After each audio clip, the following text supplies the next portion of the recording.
They called it the Lost Colony. But what you are about to hear is not a legend. From the moment the first outsiders arrived, something was wrong. Children, small and fragile, ran through the streets speaking a language no one could understand. A language that twisted the mind if you listened too long. The elders whispered warnings, but the warnings came too late. Visitors described it as a voice from beyond, not alien, not animal, but something in between. The words weren't just strange sounds, they carried meaning that made grown men shiver, revealing truths they weren't ready to face. They said the children were hiding something, but the adults had long been under the colony's control, and fear had silenced them. No records explained the origin of this language. Some claimed it predated the settlers, a code inherited from a vanished people. Others believed the children had been taught by forces unseen, learning secrets adults were blind to. Those who tried to write down the words could not. Their hands shook, ink blurred, sentences fell apart as if reality itself resisted being captured. And it was not just the words, it was the intent behind them. Every syllable carried weight, authority, a psychological power that bent those who listened into obedience or terror. Accounts survive of strangers who came seeking trade, seeking knowledge, or just simple curiosity. They entered the colony with confidence and left trembling, as if the air itself had pressed down on their chest.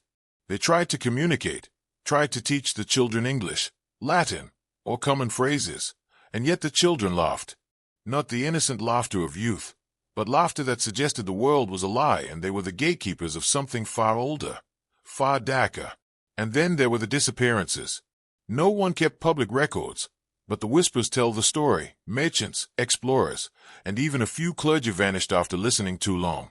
Some claimed the children's language unlocked memories buried deep within the subconscious, memories that humanity was not meant to hold. Others insisted the language carried instructions, almost a ritual code, designed to turn the listener into a servant of the colony's invisible order. It is said the lost colony was never lost at all. It hid itself deliberately, preserving knowledge that the world was not ready for, knowledge that would terrify anyone who dared to claim it. The first thing you must understand is this: the children were not harmless. They were sentinels of a truth so profound, so morally corrosive, that adults themselves were rendered powerless. You are about to descend into that truth. And once you see it, nothing will feel the same again. The colony streets were silent at night, but not in the way you would expect. No footsteps, no animals, no wind stirring the leaves. The silence was deliberate, almost ritualistic, a vacuum that amplified the children's language during the day and made the absence of sound at night oppressive, heavy, unnatural. Outsiders described walking through those streets and feeling their own thoughts echo back at them, but twisted, distorted, as if the very air had learned to mock them. Adults who lived there moved like shadows, obedient, quiet, always watching the children, as if they were part of a living system they could not question. The children were the nucleus of the colony, the source and the shield. They had rules no outsider could perceive: when to speak, when to remain silent, and whom to allow into the circle of comprehension. And comprehension was dangerous. Witnesses said that if you understood even a fragment of their speech, you could never unhear it. The words imprinted themselves on the mind, tugging at the hidden fears of your psyche, exposing weaknesses you didn't even know existed. Some claimed the language was layered, like a code within a code. On one level, it was nonsense. On another, it was instruction, warning, revelation. Those who tried to teach the children their own languages found themselves stumbling, confused, even angry at their own inability to communicate. Fear in the colony was not taught. It was inherited, absorbed, like the very air they breathed.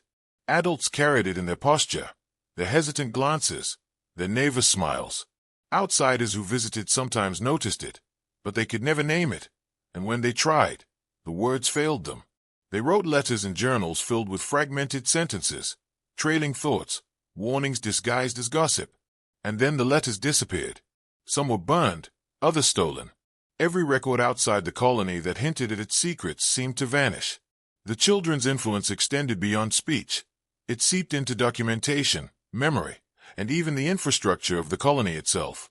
Those who dared to linger were haunted by dreams, visions, memories that did not belong to them. They would wake screaming, sometimes to find their own hands covered in ink or symbols that were not their own making. A recurring testimony, a single word, repeated in the dreamscape over and over, a word that could not be pronounced, only felt, pressing down on the mind like a physical weight. Psychologists centuries later would speculate about collective trauma, mass hysteria, but the truth was simpler and infinitely more disturbing. The children's language was a tool, a weapon, and a key. It unlocked parts of consciousness humans were never meant to access, bending perception, authority, and morality simultaneously. If you are beginning to feel uneasy, good. That is the first step. Fear is the entry point into understanding. It is what the outsiders never survived. And now, you must decide whether to continue, because every revelation from here on will pull you deeper into the machinery of control, into the hidden architecture of a society built on knowledge that should never have been spoken aloud. What the outsiders never realized was that the children were not merely speaking, they were instructing. Their language operated on multiple levels, bending reality for those who listened, creating obedience before you even understood the command. It was subtle, insidious, like a tide that pulled at the mind without leaving footprints. Adults in the colony were already broken into patterns of submission long before the children were born, trained through rituals, coded rules, and unspoken expectations. Every glance, every gesture, every whispered conversation was monitored and adjusted, a living system of behavioral control that outsiders could neither see nor resist. Visitors reported an odd sensation, that the children were reading not only their words but their intentions, their thoughts, their very doubts. A merchant would try to bargain, and suddenly he would overpay. A scholar would attempt to catalog the language, and his notes would dissolve in water or vanish overnight. Clergy who tried to offer sermons would lose their authority, their voices swallowed by the invisible weight of understanding they could never possess. The children's language was more than words.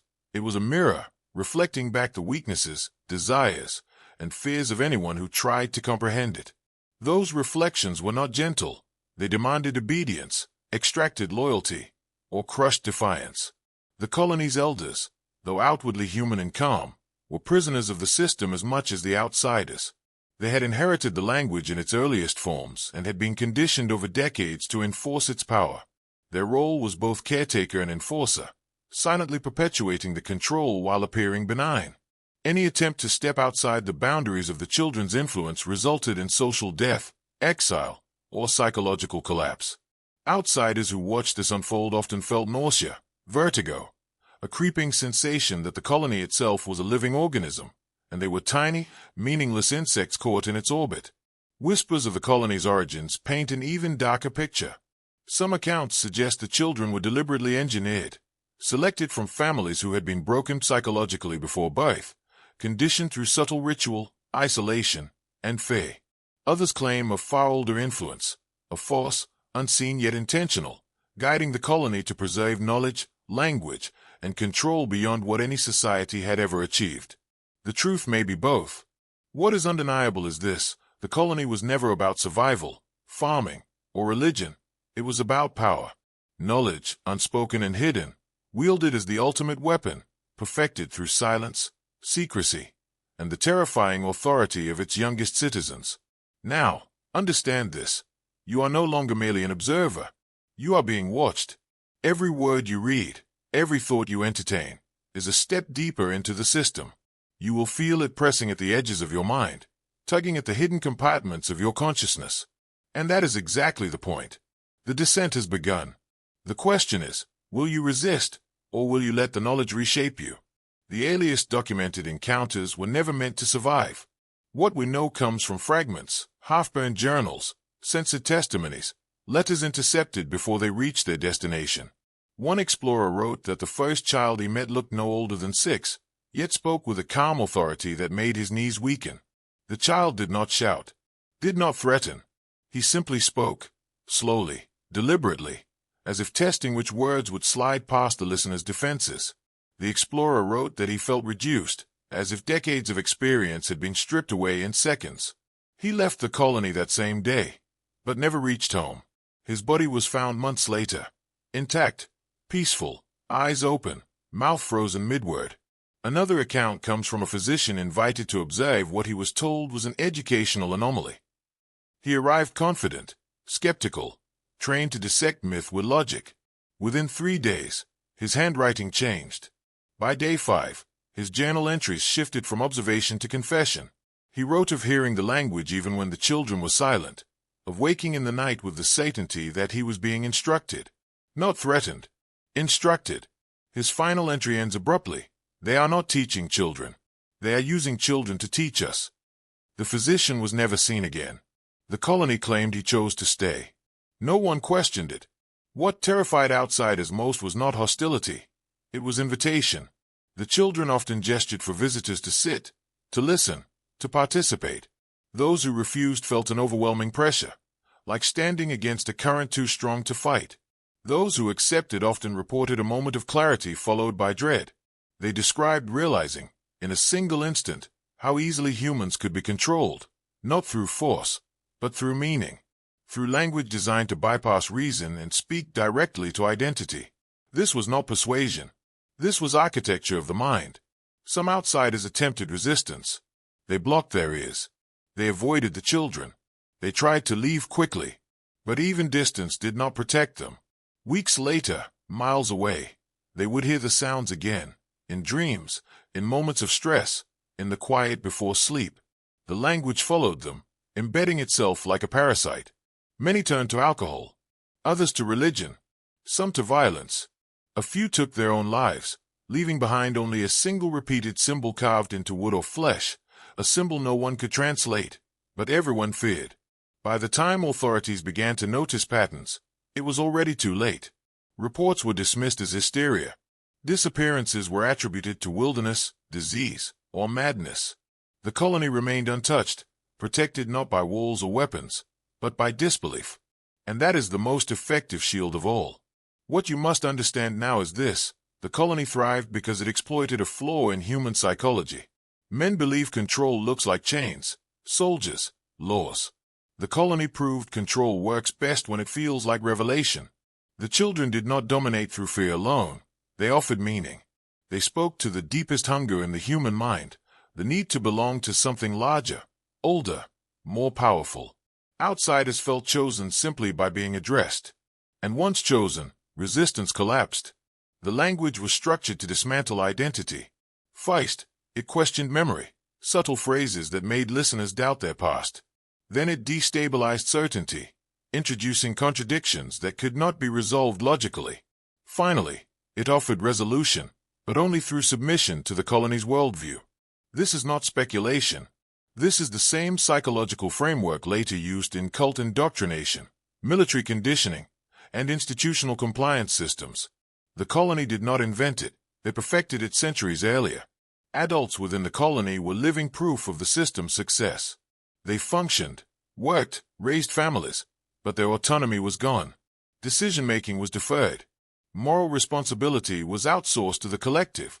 When asked about the children, they responded with rehearsed neutrality, as if speaking from a script burned into their nervous system. They did not fear the children. Fear had been replaced with acceptance. That is the final stage of control. What makes this darker is the implication. The children were not corrupted by the system. They were the system. Born into it, shaped by it, fluent in its power before they could fully understand it.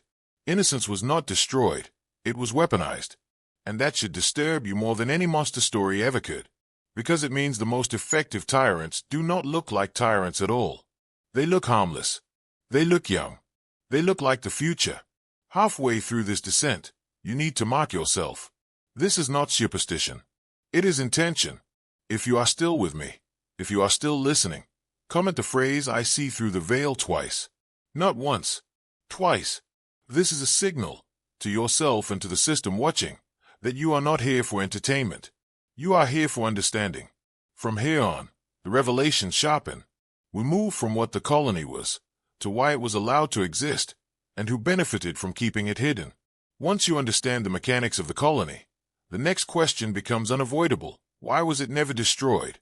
Empires have burned cities for less. Religions have erased entire cultures for smaller deviations. Yet this place endured, untouched, unchallenged, quietly protected. That survival was not accidental. It was sanctioned.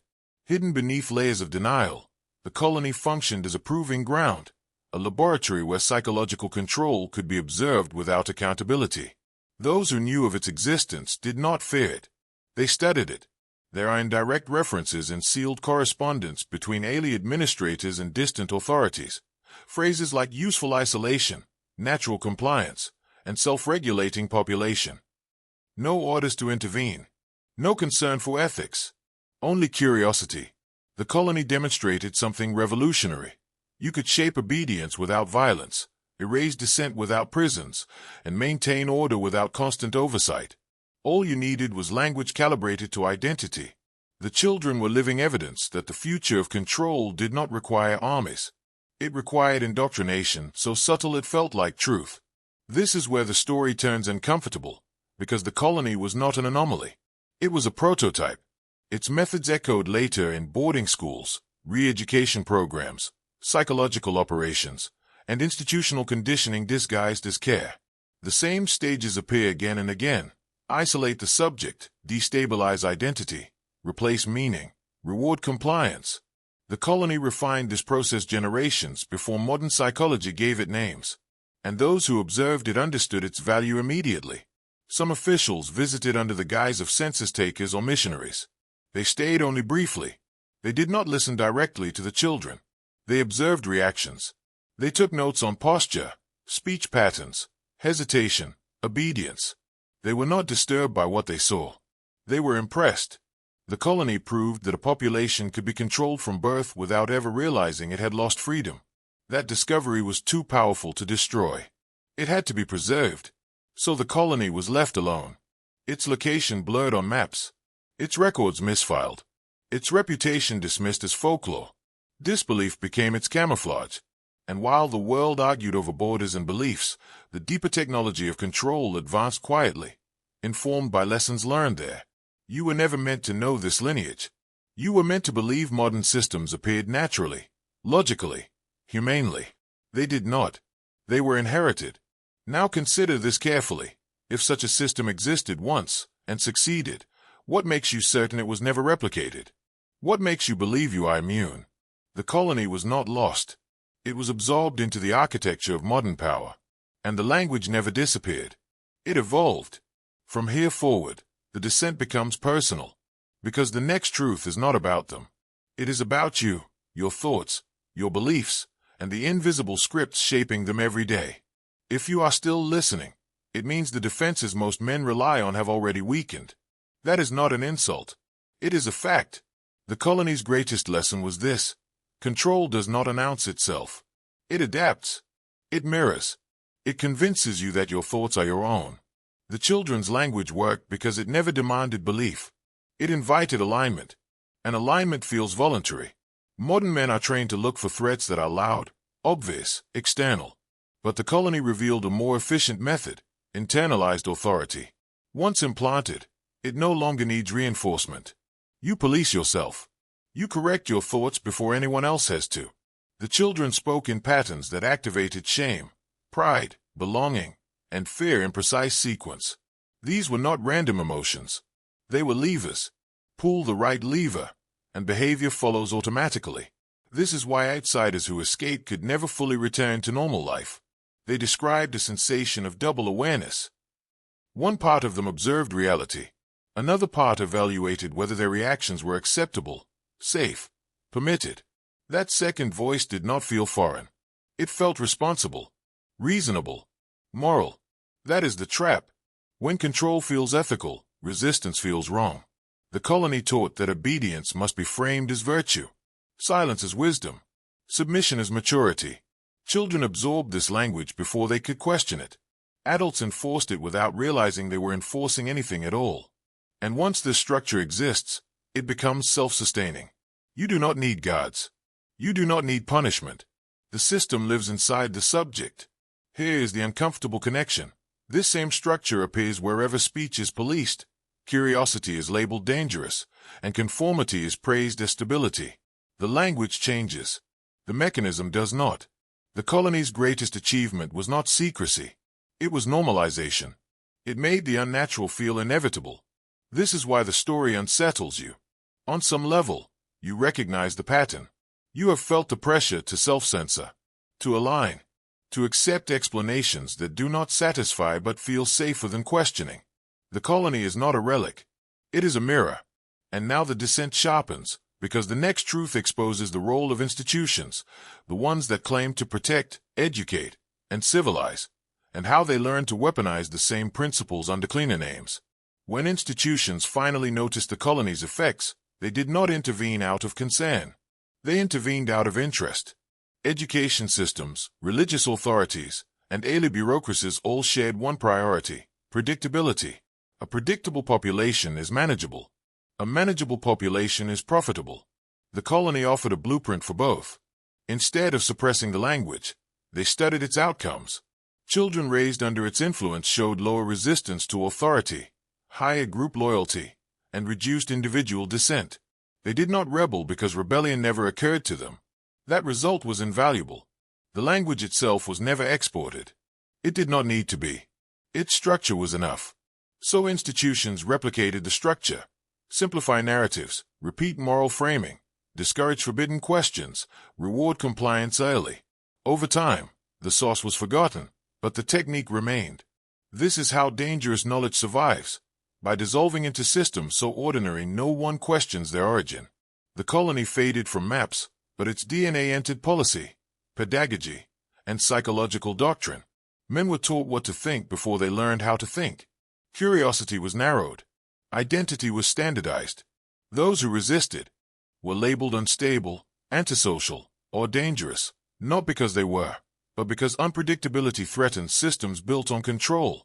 What makes this darker is that most enforcers believed they were doing good. That is always how it works. The colony did not rely on villains.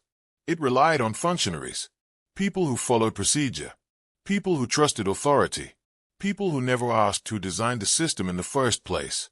By now, you should feel the weight of recognition. This is not ancient history. This is living architecture. And once you see it, you cannot unsee it. The descent continues, because the next revelation exposes why men who seek self-mastery are the system's primary threat, and why such knowledge has always been suppressed. The moment a man seeks to master himself, he begins to threaten the invisible order. The colony, and everything derived from it, relies on obedience that feels natural, unquestioned, necessary. A man who questions language, authority, or perception is a leak in the system, a variable that cannot be predicted or contained. That is why knowledge of the colony was deliberately hidden, fragmented, and coded in whispers. The most dangerous thing was not rebellion. It was awareness. Awareness allows you to see patterns, recognize manipulation, and resist automatic compliance. It teaches you that the voice inside that tells you what is safe, acceptable, or normal might not belong to you at all. Outsiders who glimpsed the colony experienced this immediately. The first shock was always the recognition. Adults in the colony, the caretakers, even the parents, were not guiding their children. They were following them. Children were the architects of influence, the initial vector of control, and the adults were conduits, not authorities. That inversion of power terrifies the human mind because it contradicts everything we assume about strength, age, and hierarchy. The colony demonstrates the subtlety of control. It does not dominate by force, but by direction. It teaches a child the mechanics of influence before the child can question it. Then it amplifies obedience through social reinforcement, ritual, and identity. By the time the child matures, resistance is unthinkable. Adults are complicit, but they do not recognize complicity.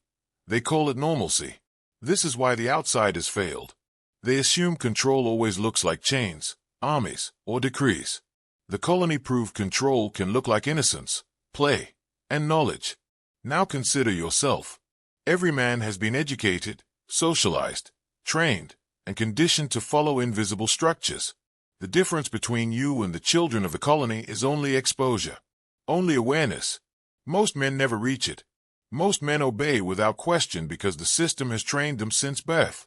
But those who seek understanding, who pursue mastery, who refuse to be passive, they trigger the mechanism of fear, both within themselves and within the system. This is why the next step is crucial. You must internalize what you have seen. Fear is the gateway, but comprehension is the weapon. The colony's children taught us that language, patterns, and observation can subvert freedom without force. Understanding that now gives you a rare power. And power, once glimpsed, demands choice. In the next section, we will confront the most disturbing element of the colony, the origin of the language itself, and the possibility that it was never human at all. The origin of the children's language is the point where history slips into something darker, something the world has actively chosen not to explore. Scholars, linguists, and travelers speculated, but no definitive source exists. Some claimed it was derived from a forgotten indigenous tongue, mutated over generations. Others whispered of occult influence, of knowledge older than Europe, older than recorded civilization. What all accounts agree on is this: the language was not just a means of communication. It was an instrument of perception. Listening to it was not neutral. The brain could not process it the way it processes normal speech. Patterns formed in strange sequences. Certain syllables triggered emotional responses, others shifted attention, subtly warping memory and belief. Outsiders reported moments of cognitive dissonance so severe they questioned whether the events they witnessed were real. Even the adults, conditioned from birth, acknowledged the power in hushed tones. They spoke of the weight of comprehension, as if understanding even partially came with a cost, a psychic toll no one outside the colony could bear. Some historians argue the language was intentionally constructed, that it was a carefully engineered code, a psychological weapon honed over decades, maybe centuries, by ancestors who understood the mechanics of obedience better than anyone else at the time. If true, it would mean the colony was less a village and more a laboratory of the mind. Every rule, every habit, every gesture was designed to optimize the children's influence, not the community's survival. Survival was secondary. Control was primary. Others suggest a more unsettling possibility, that the language is not human in origin at all, that it was taught to the children by unseen forces or entities, remnants of knowledge humanity was never meant to grasp. Outsiders often described a sensation of being addressed by something that was simultaneously familiar and alien, something alive but not corporeal, something that recognized flaws, weaknesses, and hidden desires before the listener did. Whether by design or by chance, the language functioned as a bridge, a tool for reshaping perception itself. What is clear is that the children were the vessels of this knowledge, and the colony was the crucible. Adults maintained appearances, but the real authority rested in the youngest. And here's the final lesson. The most effective systems of power in human history are built not on fear, chains, or violence, but on invisible instruments that shape thought before thought even forms. Next, we will explore the methods by which the colony trained outsiders without their consent, how visitors were made to participate in the system unknowingly, and why those who survived never truly returned to the world as it was. Outsiders who entered the colony rarely understood that they were participants, not observers. The children's language worked like a trap, and every interaction was a test. Greeting the children, responding to questions, following instructions, these were all steps in an invisible curriculum. It was subtle. No one noticed at first. A stranger might leave thinking he had observed a quaint village, a curious anomaly. By the time the effects became clear, the lessons had already been internalized. Visitors reported recurring patterns, initial fascination, then discomfort, followed by confusion, and finally an unshakable compulsion to conform. Some claimed they were correcting their own behavior, without realizing why. Others said they began repeating phrases they had never spoken before. A few documented experiences in journals, only to find the writing altered when revisited. Words shifted. Sentences changed meaning. Pages would disappear entirely. The colony did not merely influence thought, it restructured perception. Even mundane tasks became vectors of control. Children assigned chores, requested observations, or asked strangers to carry messages. These were never arbitrary. Every request trained obedience, attention to nuance, and responsiveness to subtle authority. The strangers were unknowingly practicing patterns that would later appear in social, institutional, and professional environments. The same obedience, the same deference, that the colony's adults embodied without question. Perhaps most unsettling was the persistence of influence after departure. Outsiders spoke of hearing the language in their dreams, as echoes, as faint whispers in the corner of a quiet room. Some reported waking up knowing things they had never learned, facts, patterns, memories, compelled by the syntax and rhythm of the children's speech. And these were not mere hallucinations.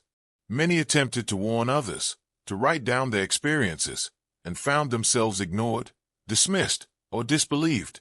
The knowledge was dangerous precisely because it demanded recognition without permission. It was then that survivors realized something profound. The colony's power did not end at its borders. Once you had been exposed, you carried a fragment of it forever. That fragment reshaped how you thought, how you perceived authority, and how you interpreted truth. Even when you left, you were no longer entirely free. The language had mocked you. The lessons had been absorbed. The invisible hierarchy had claimed you. Next, we will examine the rituals of the colony itself, those daily acts that reinforced control, strengthened allegiance, and cemented the children as the ultimate arbiters of obedience. The structures were subtle, almost invisible, but they ensured that no one, outsider or adult, could resist their system. The rituals of the colony were deceptively simple. At first glance, they appeared to be ordinary routines, meals, chores, morning gatherings, lessons, play.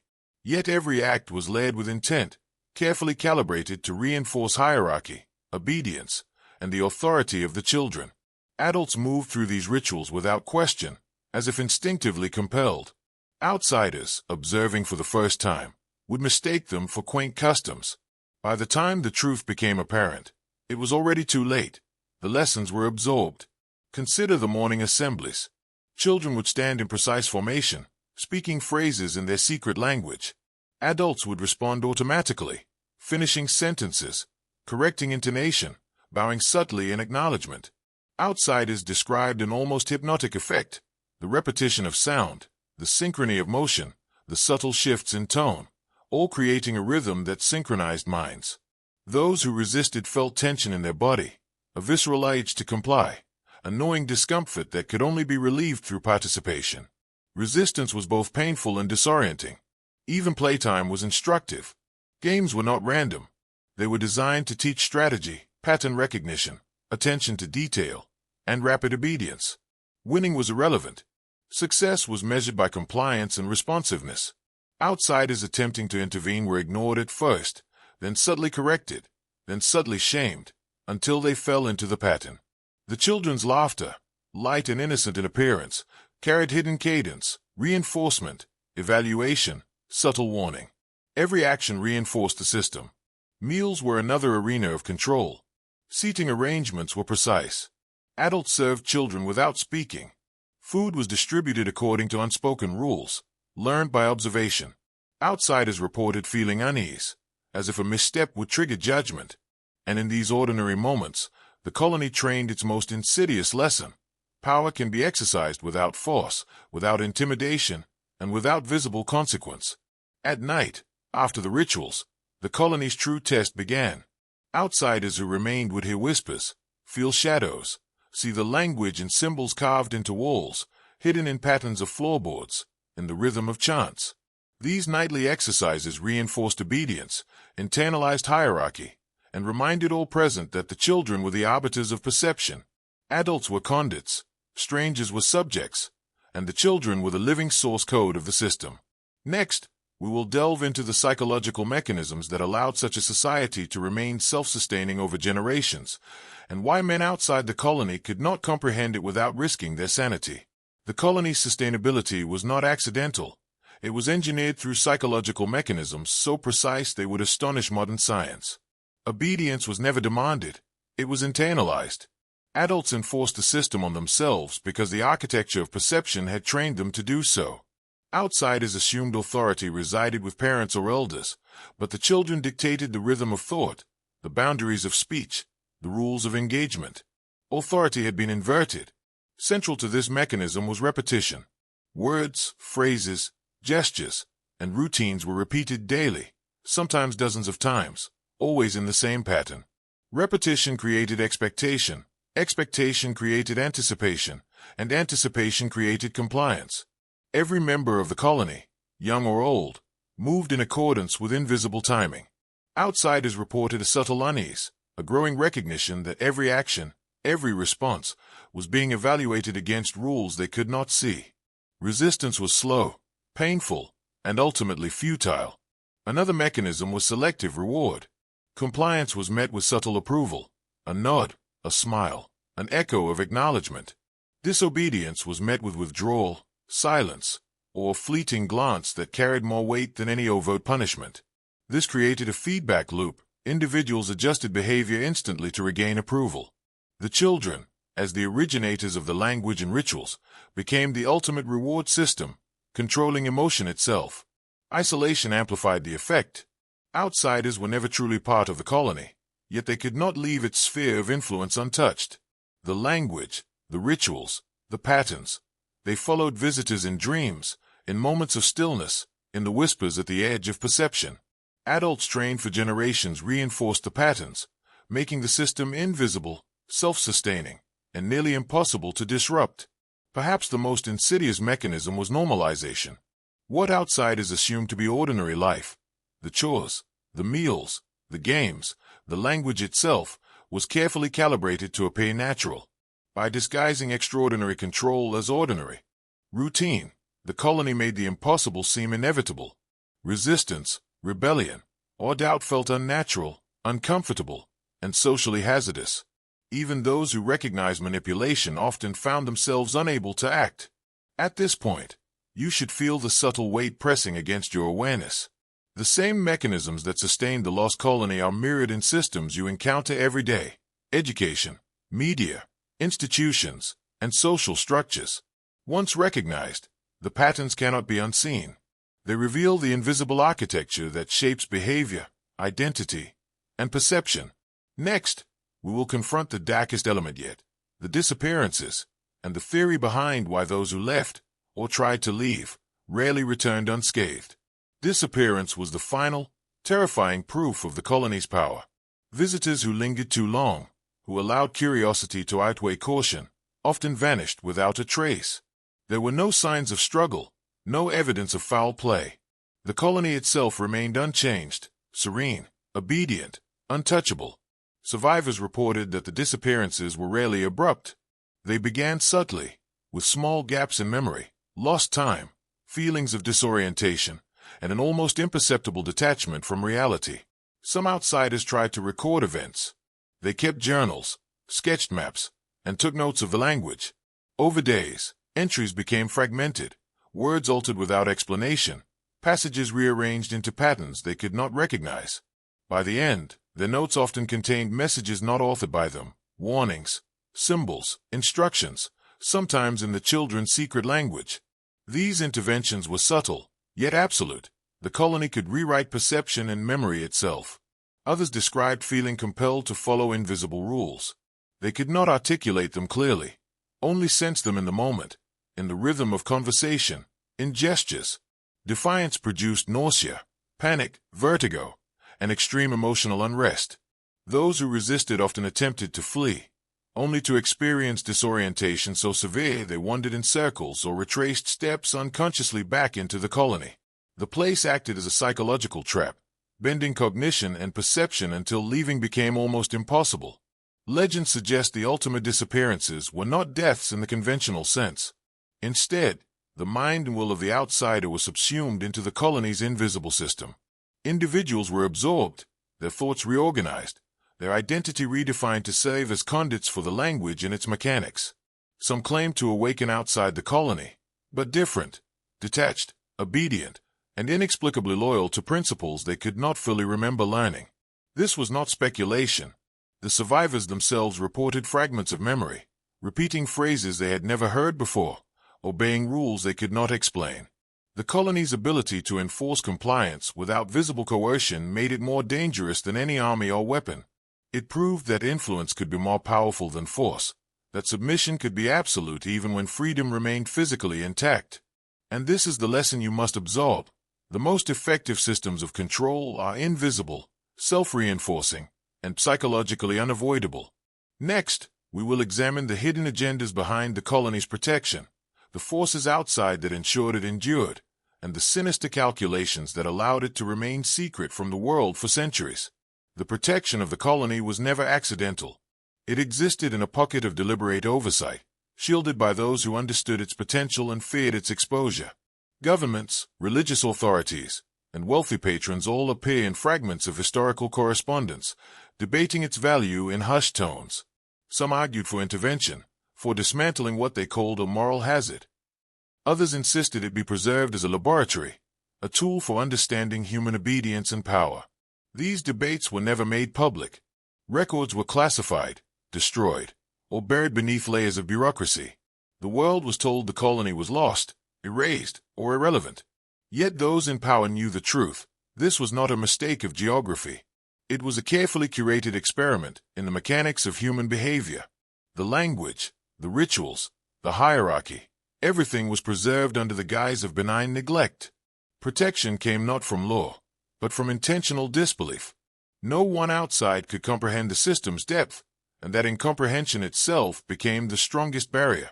Some documents reveal chilling pragmatism. Outsiders who died or disappeared were considered collateral.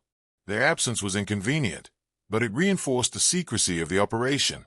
The real goal was not safeguarding life. It was safeguarding information. Control, once perfected, was more valuable than any moral or ethical constraint. The colony became a blueprint for influence, a demonstration of what could be done when oversight, morality, and transparency were removed from the equation. The children themselves were never questioned, never threatened. They were protected, encouraged, and elevated because they were the vector, the instrument through which power could be observed, measured, and replicated. Adults enforced the system willingly or unconsciously, ensuring continuity across generations. Outsiders who survived carried fragments of the system into the wider world, but these fragments were incomplete. They could not replicate it. They could only report, speculate, and sometimes disappear themselves. The hidden agenda is simple and brutal: to maintain a controlled population without visible coercion, and to understand the mechanics of that control so thoroughly that it could be applied elsewhere. The colony was a prototype of influence, obedience, and psychological manipulation, a living experiment whose lessons continue to echo in institutions, education systems, and social hierarchies today. Next, we will examine the darker implications of these lessons, how patterns observed in the colony mirror modern systems of authority, and why understanding them changes everything you believe about free will. What the colony reveals is far more than a historical curiosity. Its lessons are alive in the modern world, operating quietly in systems designed to shape thought, behavior, and identity. Education, government, corporate hierarchies, and media all replicate the mechanisms perfected centuries ago. Repetition, ritual, selective reward, normalization, and subtle correction. Compliance no longer requires chains, cages, or open threats. It requires architecture of perception, calibrated to make obedience feel inevitable. Consider schooling. Patterns of reinforcement, grading, authority, and expectation mirror the colony's methods. Children are trained to respond to subtle cues, to internalize rules, to accept hierarchy without question. Authority appears natural. Resistance feels unnatural. Adults enforce compliance on themselves through fear of judgment, shame, or exclusion, the very same mechanisms observed in the colony. This is not coincidence. It is legacy. Now consider modern media. Repetition, framing, omission, and selective exposure are used to shape perception and interpretation. People internalize narratives, believing they arrived at conclusions freely, when in fact their thought has been guided, shaped, and sometimes predicted. Subtle emotional triggers, fear, pride, curiosity, control attention and decision-making. The colony's language was a tool to influence identity. Modern information operates on the same principle, only more diffusely, and across millions simultaneously. Even social structures mirror the patterns. Rituals, norms, expectations, reward and punishment, visible and invisible approval. These maintain obedience without overt coercion. Adults police themselves and each other because deviation feels wrong, unnatural, socially hazardous. This is the most dangerous kind of control, internalized, invisible, and automatic. The colony perfected it. Modern society inherited it. Understanding this changes everything. Recognition is the first step to liberation. Awareness of invisible influence gives you the power to resist, to question, to reclaim autonomy. But it is dangerous. Awareness isolates you. You see the levers others do not. You begin to notice the subtle pulls on thought, emotion, and perception. And that is exactly why the knowledge was suppressed. The system cannot tolerate awareness in the very minds it shapes. Next, we will explore the most chilling aspect of the colony, the deliberate psychological shaping of identity in outsiders, and the terrifying realization that exposure may leave you altered forever. Exposure to the colony was never neutral. Outsiders who lingered were shaped, whether they realized it or not. The children's language, the rituals, the patterns, all acted as instruments of identity formation. Memory, perception, and moral framework were subtly rewritten to align with the system. Some visitors reported the sensation of thinking differently, feeling differently, almost as if their own mind had been borrowed and rearranged.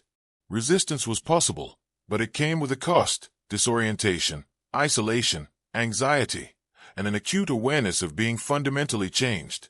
The process was gradual. At first, outsiders noticed small adjustments, repeating phrases without knowing why, following social cues automatically, adjusting posture, tone, and gaze.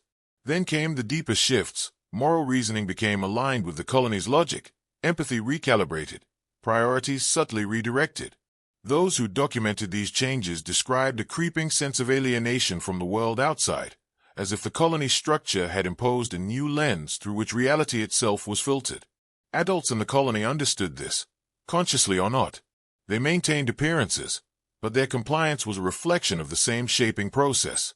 They reinforced the system through microcorrections, silent approval, or subtle disapproval. Outsiders, unfamiliar with these invisible signals, absorbed them unconsciously, completing the cycle. It was not coercion.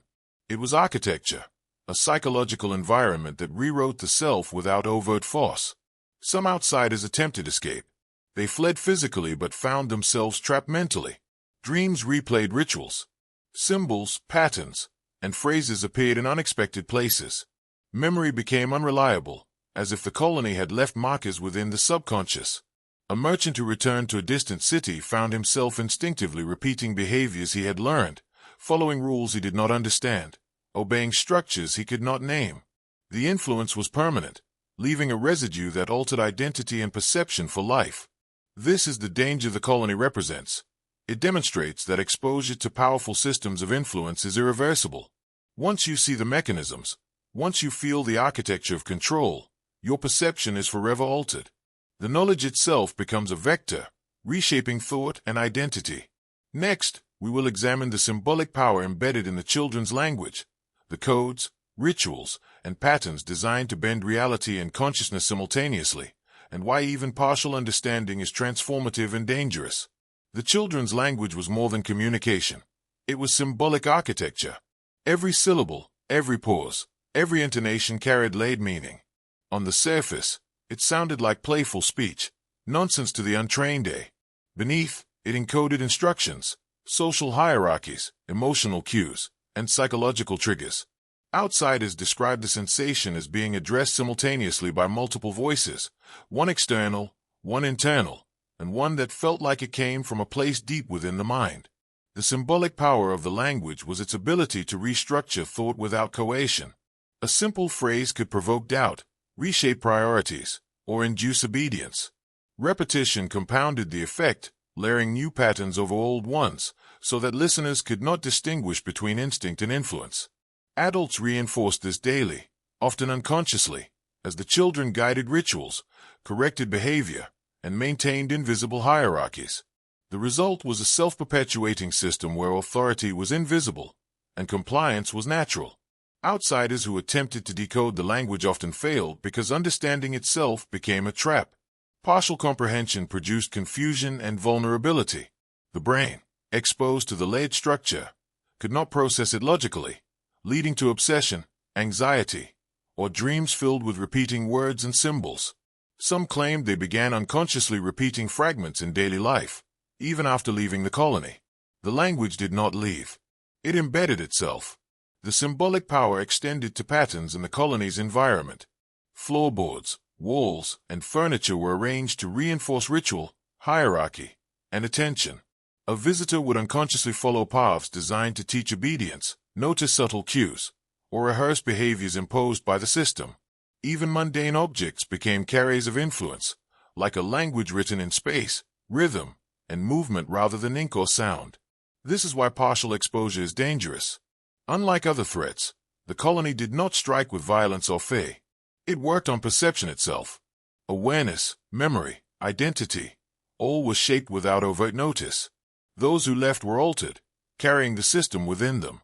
They were living proof that influence, carefully constructed and maintained, is more potent than force. Next, we will explore the psychological methods used to internalize hierarchy and obedience, and how these same techniques echo in modern institutions, revealing that the colony's lessons never truly died. The internalization of hierarchy in the colony was methodical, invisible, and terrifyingly effective. From the earliest age, children learned not only the language but the expectations it carried: when to speak, when to observe, when to defer. Adults, trained over decades, reinforced these lessons subtly, never needing overt punishment. Every gesture, glance, and tone acted as feedback, shaping behavior before conscious thought could intervene. Compliance became instinctive, obedience a reflex. This psychological engineering relied on layered reinforcement. Positive behaviors, attentiveness, alignment, mimicry, were rewarded with approval, smiles, and inclusion. Deviations were punished silently: withdrawal, subtle gestures, the faintest tension in the air. Outsiders often reported unease, shame, or inexplicable compulsion. They were practicing obedience without knowing the rules, participating in the system while thinking they were free. By the time they recognized the architecture of control, it had already rewritten aspects of their cognition. Ritual amplified internalization. Daily repetition of language, movement, and action embedded patterns deeply in the subconscious. Even play was a form of training, teaching recognition of authority, rhythm, and expected behavior. The system operated across multiple levels: conscious, subconscious, and emotional. A stranger could feel their thoughts guided without realizing why, making rebellion feel unnatural, uncomfortable, and even wrong. The colony also exploited social proof. Adults and older children modeled perfect compliance. Outsiders saw obedience rewarded, disobedience subtly corrected. The effect was compounding. Individuals monitored themselves and each other, internalizing the hierarchy without external enforcement. This is the genius of the system: the less visible the enforcement, the more absolute the control. Modern parallels are unavoidable. Corporations, schools, governments, and social institutions use remarkably similar mechanisms: subtle correction, normalization of behavior, ritualized repetition, and selective reinforcement. Authority no longer needs chains of visible power. It works through identity, perception, and social expectation. The colony demonstrates the foundational blueprint for these systems, perfected centuries ago, still active today.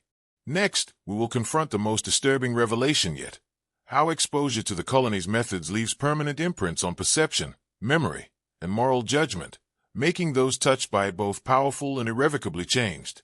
Exposure to the colony was not neutral.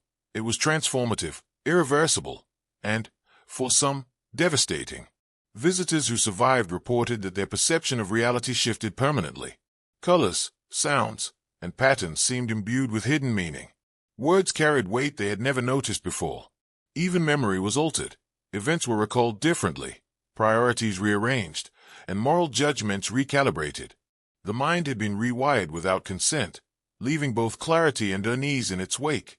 Some survivors described an acute awareness of systems everywhere, a kind of heightened perception that made ordinary structures of control impossible to ignore.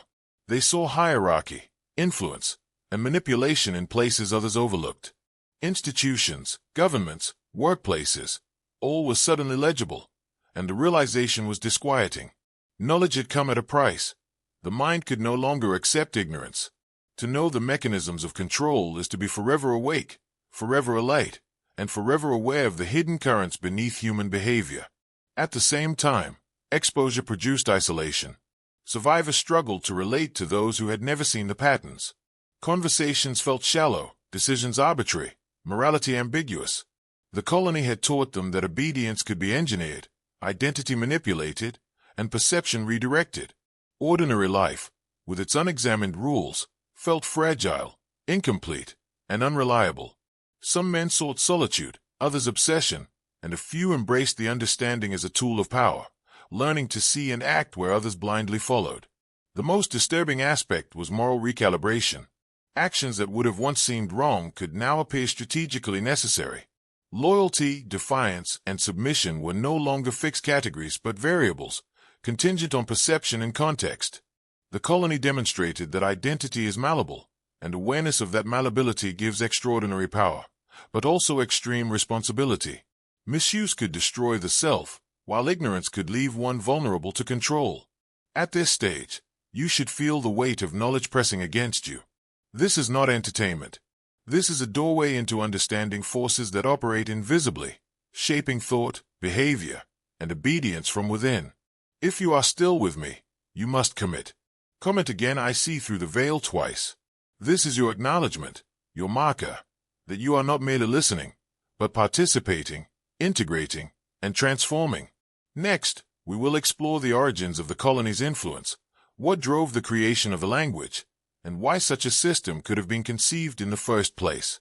The origins of the colony's language and methods are shrouded in mystery, but the fragments we have suggest deliberate design rather than accident.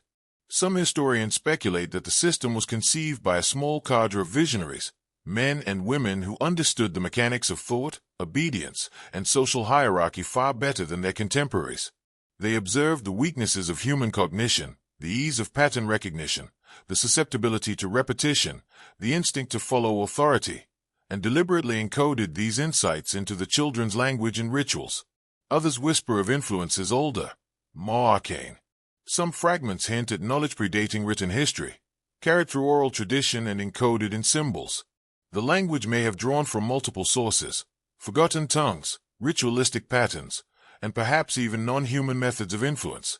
Its construction was sophisticated, layered, and self-reinforcing, a system designed not only to communicate but to reshape reality for anyone exposed. The colony itself became the proving ground. Every child born was both subject and vector, trained from birth to wield the language, enforce the hierarchy, and perpetuate the system.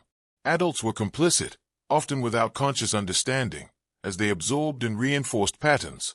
Outsiders were tested, observed, and sometimes absorbed, expanding the system's reach beyond its geographic boundaries. In essence, the colony was a living laboratory for human influence, a place where theory became practice, and where the results could be observed across generations. The creation of such a system implies intention, calculation, and patience. It was not designed for immediate reward or simple control. It was designed to survive, evolve, and influence the world beyond its walls. Every ritual, every routine, every repetition of language was a thread in a tapestry intended to outlast its creators. And it did. The colony endured where others failed because its power was invisible, embedded in perception and identity rather than in laws, weapons, or architecture. Understanding the origin is crucial because it reveals the fundamental truth. Control is not chaotic. It is designed, deliberate, and often invisible. Those who can perceive its patterns gain insight into forces that shape history, society, and personal behavior. Those who ignore it remain vulnerable, unaware of the subtle currents guiding their choices. Next, we will explore how the colony influenced outsiders not just physically, but psychologically, embedding principles that survive in systems and institutions even today. The colony's influence on outsiders was never merely situational. It was psychological, enduring, and profoundly subtle. Visitors often believed they were observing a quaint, isolated settlement. In reality, every interaction, every sound, and every gesture was a lesson in obedience and identity realignment. The children's language, their rituals, and the structure of daily life acted as vectors of influence, embedding patterns in the subconscious that would persist long after leaving. Memory itself became malleable. Outsiders reported that events recalled weeks later were altered in strange ways, as if the colony had rewritten fragments of experience to align with its internal logic. Decisions that once felt autonomous now carried subtle traces of influence. Hesitation, instinct, and even moral reasoning could be traced back to exposure. The children's language didn't merely communicate, it reshaped the framework of thought itself. Reinforcement worked on multiple levels. Positive behaviors, observing rules, responding correctly to language cues, mimicking rituals, were rewarded subtly, often unconsciously, with smiles, gestures, or acknowledgement. Deviations were punished silently, through omission, disapproval, or subtle shifts in attention. Outsiders absorbed these patterns without consciously understanding them, producing compliance that felt voluntary but was actually engineered. Isolation intensified the effect. Even when visitors physically left the colony, the patterns persisted. Dreams replayed phrases. Symbols appeared in unexpected contexts. Thoughts once considered private were guided by residue of the system. Survivors often felt compelled to repeat behaviors, phrases, or gestures learned within the colony. This is why many could never fully return to normal life. The exposure had rewritten perception and identity, leaving them altered permanently. Modern parallels are unmistakable. Hierarchies, institutions, and social systems exploit similar mechanisms: repetition, subtle reward and punishment, normalization, and ritualized behavior. The colony shows the blueprint in its purest form, revealing how obedience can be internalized without force, and how influence can extend across generations through invisible structures. Next, we will examine the ethical implications, what it means for men who discover these patterns, and the responsibility of awareness in a world designed to control without visible chains. Awareness carries responsibility. Once a man glimpses the mechanisms the colony perfected, he cannot unsee them. The patterns of control, repetition, ritual, selective reward, and subtle psychological shaping exist everywhere, hidden in plain sight. Understanding them is not merely knowledge, it is power. But power without discernment can be as dangerous as ignorance. Those who recognize the architecture of obedience must navigate a world that continues to assume compliance as natural, unquestioned, and ethical. The ethical implications are profound. Observers of the colony discovered that identity can be rewritten without violence, and perception can be reshaped without consent. In that revelation lies a dual truth: 1, that manipulation is far more effective than brute force, and 2, that mastery over oneself and one's environment becomes a moral and strategic choice. Knowledge of control demands responsibility because the mind is both weapon and target. Misuse leads to ruin. Inaction leaves one vulnerable. Outsiders who survived the colony's influence often reported a heightened sense of discernment, an ability to see patterns of hierarchy, influence, and persuasion in situations that others accepted blindly. But this clarity came at a cost: isolation, alienation, and an unshakable understanding that most people operate under invisible constraints they never recognize. To live among them is to exist with a dual consciousness, one that perceives truth, and one that navigates deception silently. The colony teaches that systems do not require obvious power to dominate. Authority, influence, and obedience can be embedded within language, ritual, and environment, making it nearly invisible yet utterly effective. Recognizing these structures provides both insight and danger. Outsiders were never merely students, they were participants, marked by knowledge that cannot be revoked. Their moral and cognitive framework was altered, permanently aligned to perceive patterns few others could see. The lesson extends beyond history. Any man who seeks mastery over self or society must understand these patterns.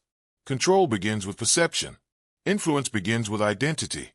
Awareness of these mechanisms transforms you, but it also isolates you. You see the levers behind actions, choices, and norms. And once you see them, you cannot unsee them. Next, we will confront the colony's most frightening truth: the notion that the children's language was designed not only to control, but to anticipate and shape the future behavior of anyone exposed to it, turning insight into inevitability. The most terrifying aspect of the colony was its predictive power. The children's language was not merely reactive, it was anticipatory. Patterns of speech, gestures, and ritual were structured to forecast responses, manipulate decision-making, and preempt resistance. Outsiders found themselves compelled to act in ways the colony had already predicted, guided by the rhythms of interaction, tone, and subtle cues embedded in the environment. It was as if the system could read their mind before they fully realized their intentions. Visitors often described a moment of clarity tinged with dread. They realized their own behavior was no longer fully their own. Each choice, hesitation, or defiance was subtly redirected, corrected, or amplified by invisible influence. The children did not issue commands. They created circumstances in which the correct response emerged naturally.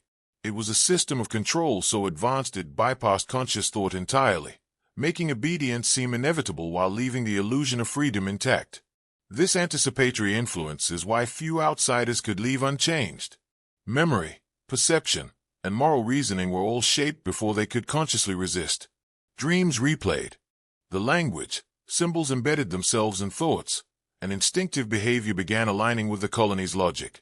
Some survivors claimed to notice even mundane choices, gestures, phrasing, decision-making, mirroring patterns they had been exposed to within the colony. It was as if the system had left a blueprint etched into cognition itself. Modern parallels are undeniable. Every institution, social system, or organizational hierarchy that seeks control attempts to anticipate human behavior. Behavioral economics, advertising, media, politics, all operate on similar principles, guiding choice without overt force. The colony represents the blueprint perfected centuries earlier. Anticipate response, embed influence, normalize obedience, and maintain the illusion of choice. Understanding this changes perception of free will. Once you recognize invisible systems anticipating your behavior, acting without your knowledge, the question is no longer whether you are free. It is whether you can reclaim control. This is why awareness is dangerous. Once illuminated, the levers of influence cannot be ignored, and every interaction becomes a potential rehearsal in compliance. Next, we will explore how this anticipatory control extended beyond individual outsiders, shaping communities and influencing generations, creating a system that was both self-reinforcing and perpetually evolving. The colony's influence extended far beyond individual outsiders. It shaped communities, creating a self-reinforcing ecosystem of obedience and identity control. Children taught younger children, adults unconsciously enforced rules, visitors carried fragments of the system back into the wider world. The result was exponential propagation, lessons, patterns, and obedience multiplied across time and space, often without anyone fully understanding the source. Generations became instruments of the system. Each child learned to perpetuate the language, the rituals, and the mechanisms of control, embedding them in the colony's social DNA. Adults maintained routines they did not fully comprehend, reinforcing hierarchies and correcting deviations automatically. Outsiders who observed could not intervene effectively. They were absorbed, influenced, or altered before they realized the scope of the system. The colony ensured its continuity by training both its subjects and those who might question it. The propagation was subtle. It did not require overt enforcement. Rituals, repetition, and social proof maintained compliance naturally. Authority became invisible, internalized, and self-perpetuating. Outsiders, having absorbed fragments of the system, unknowingly carried its principles into external communities, embedding subtle control mechanisms that shaped behavior and decision-making long after the colony itself had faded from view. This is why the colony story is not merely historical, it is foundational. Its lessons echo in modern institutions, from schools and workplaces to governments and social structures. The same mechanisms of influence, normalization, and anticipatory guidance operate at scale, often imperceptibly, reinforcing hierarchy, obedience, and compliance without visible coercion. Those who recognize the pattern gain insight into the architecture of control, but also the burden of isolation and awareness. The critical truth emerges. Systems of influence are designed to perpetuate themselves, invisibly and efficiently, across generations. Awareness of these patterns grants power, but it also marks a threshold. Once you understand the depth and subtlety of manipulation, you cannot participate in the world as if it is unstructured. You see levers, scripts, and hidden forces. You cannot unsee them. Next, we will explore the mechanisms by which the colony trained perception itself, bending reality and memory so that truth and fiction became interchangeable within its walls. Perception was the colony's most carefully engineered domain. It bent reality without violence, reshaping memory, attention, and belief so that truth and fiction merged into a single, malleable experience. Outsiders initially dismissed anomalies as coincidence, imagination, or fatigue. But repeated exposure revealed a pattern. What was seen, heard, or remembered could be guided, altered, and corrected in real time by subtle cues embedded in language, ritual, and environment. Every ritual, every phrase in the children's secret language, every gesture reinforced not only obedience but the very structure of perception. Outsiders noticed that even their senses were being trained. A glance, a sound, a pause could shift attention, induce doubt, or trigger compliance. Memory became fluid, thoughts were guided before they fully formed, and the distinction between spontaneous understanding and implanted knowledge blurred. The system did not coerce, it engineered reality. Dreams became another vector of influence. Visitors reported hearing phrases, seeing symbols, and replaying rituals in sleep. Experiences were not always literal. They often manifested as sensations, intuitions, or compulsions, guiding actions even when awake. The boundary between the colony and the mind of the outsider dissolved. Exposure reshaped identity, moral reasoning, and perception itself. Survivors described waking with instincts, patterns, and understandings they had never consciously learned, and often could not articulate why they acted as they did. Even adults, conditioned over decades, were subject to this bending of perception. Subtle cues, micro-expressions, and ritualized routines created feedback loops, reinforcing hierarchy, loyalty, and compliance automatically. The children, as originators of the language, were not merely participants. They were the architects of reality itself, shaping cognition and behavior in ways no adult could fully resist. The broader lesson is unmistakable. Control that operates on perception is irreversible, invisible, and total. Physical walls, chains, or overt coercion are unnecessary when reality itself is structured to guide thought and action. Once you perceive the architecture, you can see the echoes in modern institutions, in social dynamics, and in systems of influence that manipulate behavior without force. Next, we will confront the ultimate purpose of the colony, why such power over mind and identity was cultivated, and what it sought to achieve beyond survival.